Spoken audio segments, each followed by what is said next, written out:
Oke, selamat malam teman-teman. Hari ini kita masuk di pertemuan kita keempat, dinamika struktur dan gempa, metode analisa bangunan tahan gempa, pengurusan teknik perencanaan desain, teknik sipil dengan saya Gianna Tatua Monte. Kita coba lihat materinya teman-teman ya. Kajian pembahasan kita pendahuluan yang pertama, kemudian yang kedua nanti kita bicara tentang analisa dinamik. Apa itu analisa dinamik? Terus kemudian kita masuk dengan analisa riwayat waktu, time history analysis. Kemudian kita masuk di 4 analisa spektrum respon spektrum analisis ya. Kelima kita masuk di perbandingan respon history analysis versus respon spektrum analisis ya. Oke, baik teman-teman, kita pendahuluan dulu. Kita ketahui bahwa beban gempa bumi merupakan beban yang unik di antara tipe bangunan yang harus ditinjau karena gempa bumi yang besar ya. Jadi ini kita harus pahami ini ya, teman-teman ya. Nah, umumnya menyebabkan tegangan dan lendutan yang lebih besar daripada berbagai komponen kritis struktur. Nah, daripada semua beban gabungan lainnya, meskipun kemungkinan terjadi suatu gempa bumi selama masih masa pakai struktur yang diharapkan masih sangat kecil. Jadi ini yang harus dipahami. Kemudian pembebanan yang diperhitungkan pada peraturan mengacu terhadap hubungan antara gabungan beban ekstrim yang dipikul bangunan dan kemungkinan terhadap daya tahan gempa yang aktif. Nah, di sini biasanya diambil strategi yang didasarkan pada dua kriteria perancangan. Yang pertama, gempa bumi ukuran sedang, yaitu apa yang mungkin cocok diaplikasi untuk bangunan yang diambil sebagai dasar perencanaan. Ya. Bangunan harus diseimbangkan agar mampu menahan intensitas gerakan tanah, ya, tanpa kerusakan yang berarti terhadap struktur dasar. Jadi yang kita perhitungkan sebenarnya di sini motion daripada gerakan tanahnya ya. Kemudian yang kedua adalah gempa bumi yang paling dahsyat ya, yang dimungkinkan akan dapat terjadi ya, dan dipakai sebagai pengujian keamanan struktur kita.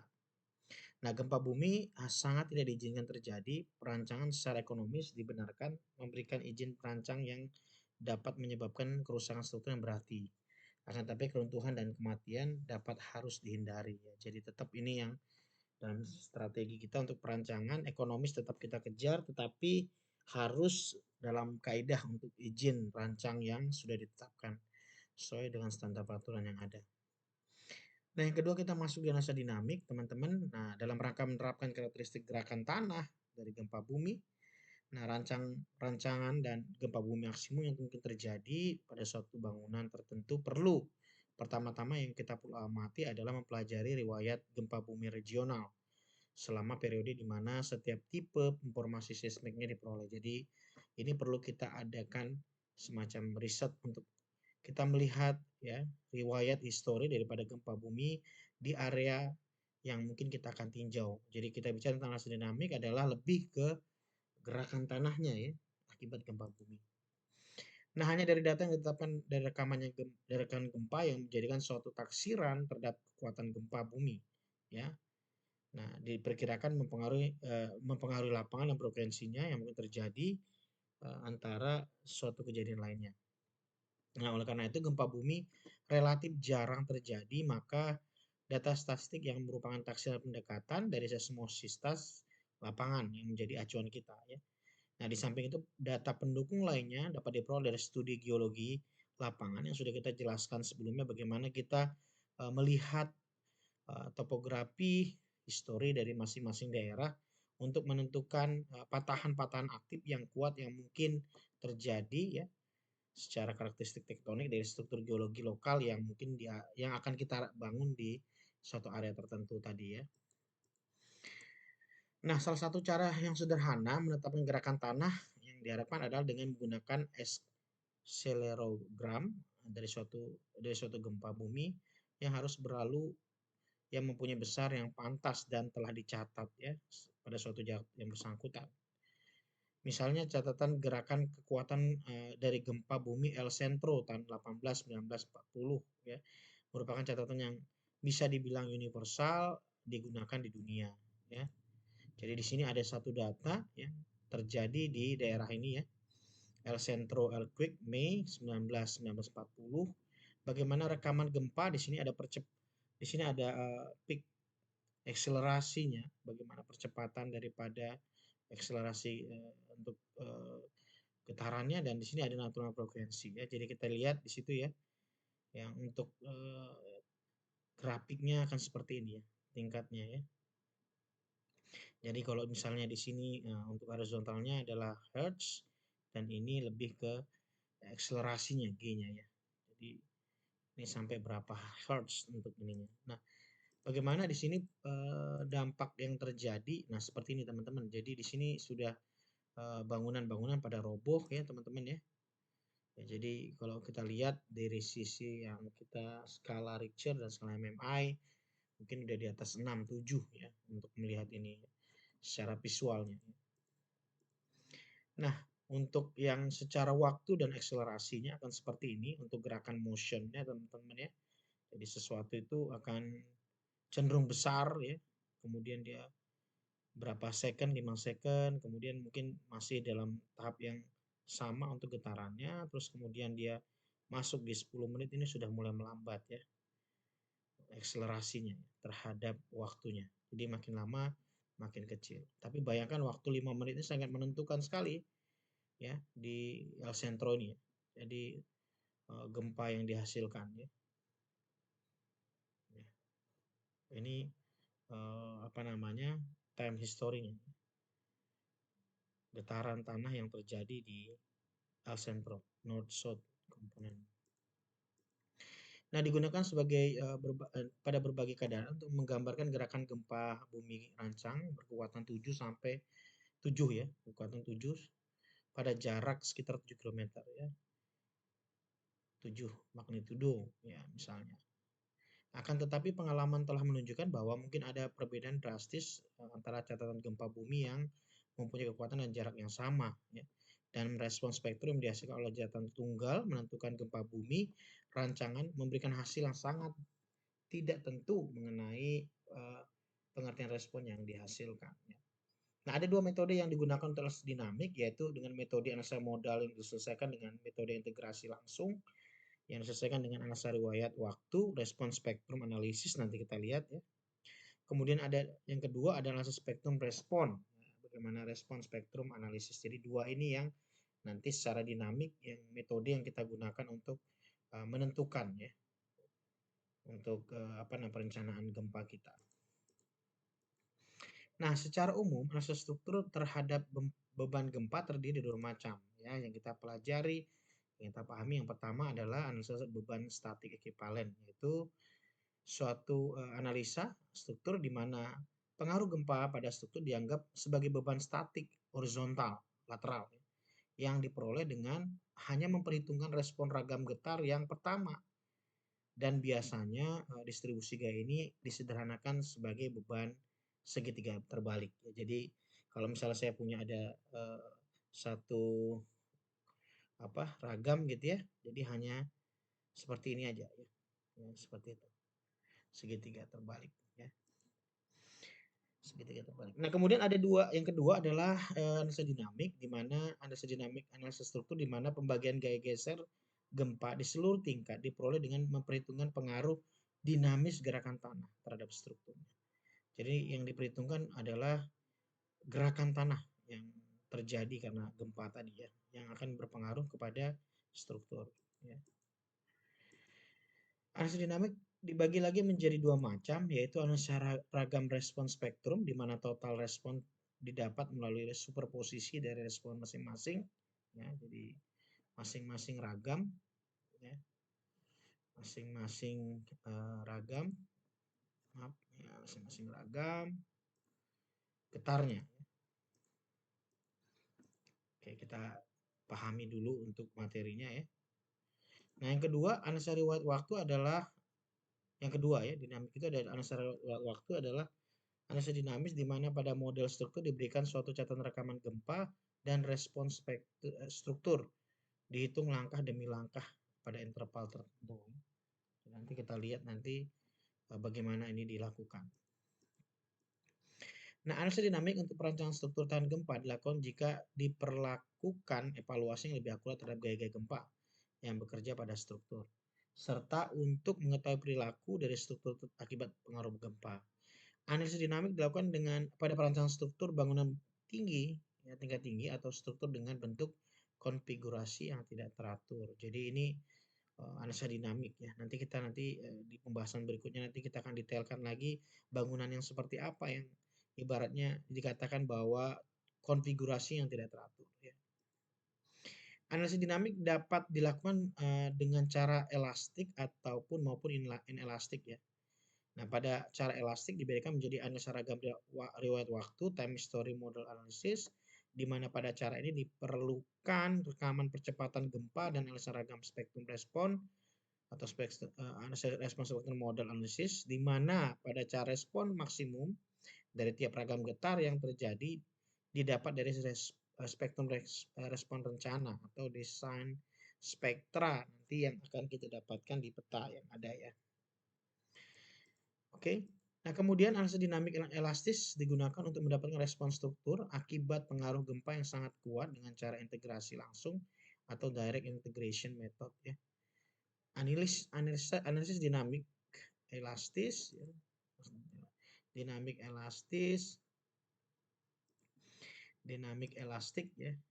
elastis ya. Lebih sering dikatakan digunakan karena lebih sederhana. Analisa dinamik bertujuan untuk menentukan pembagian gaya geser tingkat akibat gerakan tanah oleh gempa dan dapat dilakukan dengan cara analisis ragam spektrum respon ya. Nah, pembagian gaya geser tingkat tersebut adalah untuk menggantikan pembagian beban geser akibat gempa sepanjang tinggi gedung pada analisa beban statik ekvivalen. Jadi nanti responnya nanti akan terakumulasi atau tertitik pada berat massa pada lantai yang ada. Jadi per lantai nanti akan ada pembagian beban yang menjadi gaya lateral di masing-masing lantainya ya. Oke.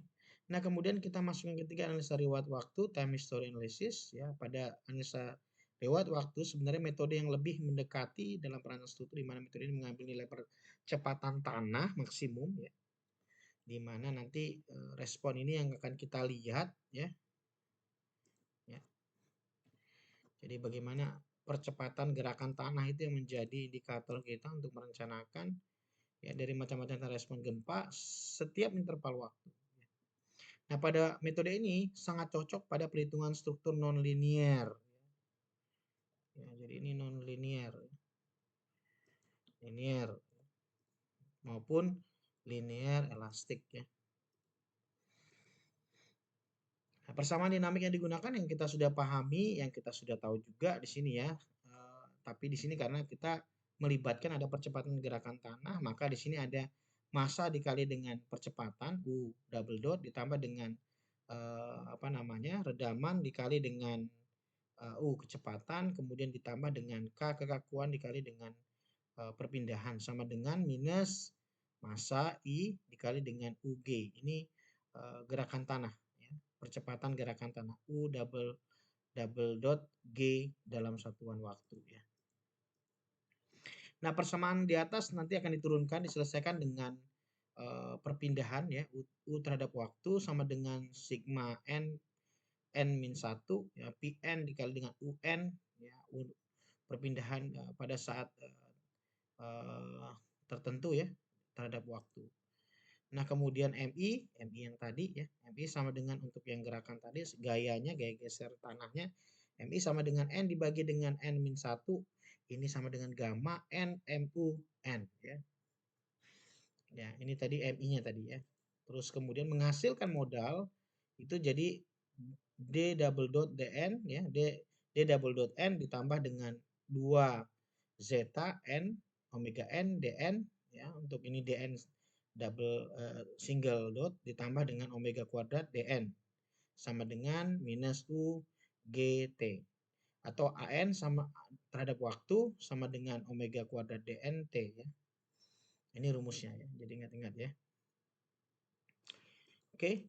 Nah, kemudian dengan total respon umum ternormalisasi di sini R dalam satuan waktu T sama dengan sigma N sama dengan 1 Rn dalam satuan waktu sama dengan N sigma N sama dengan 1 Rn ST ya dikali dengan AN T ya. Nah, adapun lokal respon gempa yang diambil harus mewakili lokasi bangunan yang akan didesain terhadap jenis tanahnya. Intensitas lokasi gempanya, intensitas lokasi gempa sehingga dapat mendekati nilai percepatan gempa maksimum yang sebenarnya. Ya. Nah, kemudian yang keempat analisis spektrum respon ya atau respon spektrum analisis di sini. Walaupun respon spektrum memberikan suatu dasar yang memuaskan bagi keseimbangan struktur selama tahap rancang awal, umumnya perlu untuk mendapatkan suatu uraian eksplisit dari gerakan tanah ya. Jadi ini yang penting kita sebelum penyelesaian rancangan struktur yang besar. Jadi kita penting harus tahu nih ya untuk motionnya, untuk gerakan tanahnya itu seperti apa ya. Ya. Jadi ini sangat-sangat menjadi variabel untuk kita menentukan penyelesaian. Oke. Oke. Ya. Oke. Oke ya. Oke, ini tadi kemudian yang ini sebentar. Nah, itu yang menjadi acuan kita untuk menentukan dari dasar eksplisitnya. Ya, reward itu sebenarnya penting. Struktur yang non linearnya ditinjau dari beberapa respons struktur hanya dapat menyelesaikan respons linear saja. Ya. Nah, persamaan yang dinamik yang digunakan ya ini sama yang tadi ya, M dikali dengan U double dot ditambah C U single dot ditambah KU sama dengan minus MI UG dalam fungsi waktu. Nah, kemudian kita persamaan desa dapat diselesaikan dengan K sama dengan Vn Qn. MI tadi ini tadi ya, MI sama dengan gamma Rn, gamma N dikali dengan M Pn ya. Kita menghasilkan persamaan modalnya ini. Jadi D double dot N ditambah dengan 2 gamma N Dn double single dot ditambah dengan omega N kuadrat Dn sama dengan perpindahan gerakan tanah, percepatan gerakan tanah U double dot G ya. An sama dengan omega kuadrat Dn. Nah, dengan modal respon spektrum puncak kontribusi mode ke N, maka Rn 0 sama dengan Rn ST dikali dengan An. Nah, kemudian menentukan total respon spektrum puncak, terdapat 3 macam ketentuan kombinasi penentuan respon, yaitu dengan absolute sum atau ABS sum, ya, jadi dengan R0 kurang sama dengan sigma N sama dengan 1 ya, jadi Rn0. Pendekatan total respon puncak di atas terlalu konservatif ya, di mana respon puncak yang diberikan relatif cukup besar, sehingga cara ini kurang populer digunakan. Namun, pada peraturan ASN 03-1726-1989 memperbolehkan menggunakan ABS sum ini untuk selisih waktu getar hampir sama besar. Ya, untuk penggunaan ini ya. Nah, kemudian ada juga dengan SRSS. Nanti dia biasanya sih kalau misalkan di sub atau apa sudah ditentukan untuk ininya ya. Square root of sum of square. Nanti rumusnya juga R0 sama dengan akar N sigma N sama dengan 1 Rn 0 ya kuadrat. Ketentuan kombinasi dikembangkan oleh Anderson Bluit ya, PhD 1951. Dan dimana memiliki perhitungan yang baik dalam menentukan respon apabila struktur memiliki selisih frekuensi alami yang berjauhan. Namun batasan tersebut tidak memberikan kepastian dalam menentukan ketentuan permasalahan yang terjadi. Metode ini dipakai dalam peraturan gempa Indonesia. Ya. SRS ini kita sering pakai untuk biasa perhitungan kita. Nah, kemudian ada yang ketiga, complete quadratic combination, CQC ya. Jadi di sini juga kita juga pernah atau kita juga gunakan R0 ya mendekati akar N sigma I sama dengan 1 sigma N sama dengan 1 rho M RI O 0 Rn 0 ya. Nah, persamaan di situ dapat diselesaikan dengan rho M sama dengan 8 gamma kuadrat dikali dalam kurung 1 ditambah rho in, ya, rho m, ya, rho in, sorry, rho m, sorry, dikali dengan beta m pangkat 3/2 dibagi dengan dalam kurung 1 dikurang rho bm kuadrat dikali pangkat 2 ditambah dengan u zeta kuadrat dikali dengan 1 plus ini redaman ya untuk ini ya.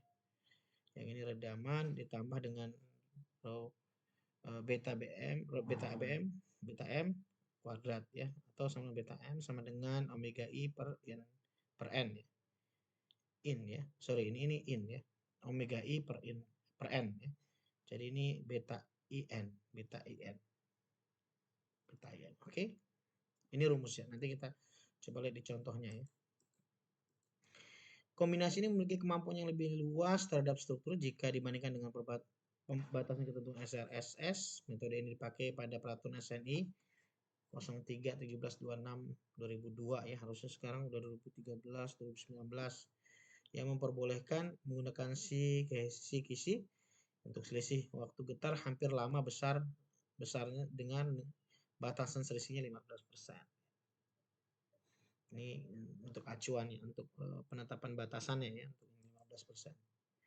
Nah, kalau kita lihat diagram spektrum respon desain kita, beberapa ini sudah kita bisa dapatkan nanti ya di peta untuk respon ini. Di sini ada percepatan respon spektrum SA, G ya, spektra sorry.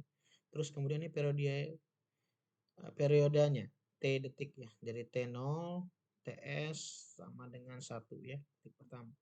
Nanti kita lihat rumusnya SA sama dengan SDS dalam kurung 0,4 ditambah 0,6 T per T0 ya. Kemudian SA sama dengan SDS, T0 kurang sama dengan T kurang sama dengan TS, SA sama dengan SDS per T ya. T lebih besar dari TS, T0 sama dengan 0,2 SD1 per SDS, TS sama dengan SD1 dibagi dengan SDS. Nah, SDS adalah parameter respon spektra percepatan desain pada periode pendek, SDS-nya. Kemudian SD1 parameter respon spektral percepatan desain pada periode 1 detik ya. Yang ini 1 detik. Kemudian T periode getar fundamental, getaran strukturnya ya, T-nya ya. Jadi kita bisa melihat itu ya. SDS-nya dan SD1-nya. SDS-nya itu adalah parameter percepatan periode pendeknya ya. Kemudian SD1-nya itu adalah parameter respon spektral percepatan desain periode 1 detiknya. Nanti kita bisa hitung masing-masing ini bisa kita dapatkan ya. Untuk nilai-nilainya ya. Untuk T0-nya di 0,2, SD1 dibagi SDS, TS-nya sama dengan ini. Kita bisa plot nih berapa nilai SDS-nya. T0-nya kita dapat ya. Maka kita tarik akan dapat di sini ya, sesuai dengan kurvanya ya. TS-nya juga kita dapatkan. SDS-nya kita dari T0 dulu, SD1-nya ya. SD1-nya dari TS, SD1 dibangun DN ya. SA-nya nanti kita bisa tentukan SA sama dengan SD1 dibagi dengan T-nya ya. Oke. Nah, nanti di peta gempa ini ya, yang nilai spektral percepatan di permukaan dan gempa ini nanti akan kita dapatkan di desain spektral dari PUPR ya. Nanti kita bisa akan lihat nih untuk daerah yang mana gitu ya, kita klik aja misalnya daerahnya misalnya daerah mana nih ya. Daerah Bengkulu atau daerah mana gitu ya. Nanti bisa akan kelihatan PGA-nya ini ya, responnya, terus kemudian ini juga sama. Nilainya ini akan ada. Nanti tinggal kita inputkan saja ya. Ini kita dapatkan desain spektral yang digunakan Indonesia menyesuaikan SNI 17/2012. Nanti kita bisa kunjungi halamat ini ya. http ya, puskim.pu.go.id /aplikasi/desain spektral Indonesia. Nanti kita bisa akan lihat nanti apa namanya untuk daerah-daerah lokasi, misalkan untuk di Indonesia yang kita mau tinjau untuk bangunannya ya, kita mau desain. Nah, kemudian masuk yang kelima, teman-teman, perbandingan respon history analysis versus respon spectrum analysis, di mana yang pertama ABS sum memiliki nilai yang cukup konservatif dan tidak untuk digunakan karena hasil perhitungan dimensi strukturnya akan tidak ekonomis. Nah, selalu kita harus mengacu bahwa semua desain kita aman tapi masih bisa di kompetitif ya, tidak tidak istilahnya dia harus ekonomis ya. Ya, jadi kalau tidak ekonomis ya agak susah juga gitu untuk nilai jualnya untuk bangunan kita. SRSS dan CKC ini ya memiliki nilai mendekati kesamaan dalam menghitung respon puncak karena nilai koefisien korelasi yang relatif kecil untuk struktur dengan perbedaan kuensi amalinya ya. Jadi ini cukup baik untuk di ini ya. Terus yang kemudian yang berikutnya ketiga respon puncak yang dihitung dengan SRS atau CKC bernilai lebih kecil dibandingkan nilai RAH-nya ya. Nah, hal ini bukan umum terjadi, bisa terjadi nilai yang lebih besar. Dan jika menggunakan respon spektrum yang bergerigi untuk eksistasi tunggal. Nah, yang keempat, kesalahan pada SRSS atau CKC menghitung respon puncak diperlihatkan pada presentasi dan RAH-nya ya. Perbedaan terdapat pada kualitas respon sekitar 15% ya. Untuk geser ya. Lantai atas teratas 10% ya. Untuk momen guling MB dan perpindahan lantai teratas. Jadi ini yang biasa kita pakai dua ini, si RSS dan si KC ya. Tapi kita harus sesuaikan lagi untuk apa namanya presentasi nilai RAH-nya ya.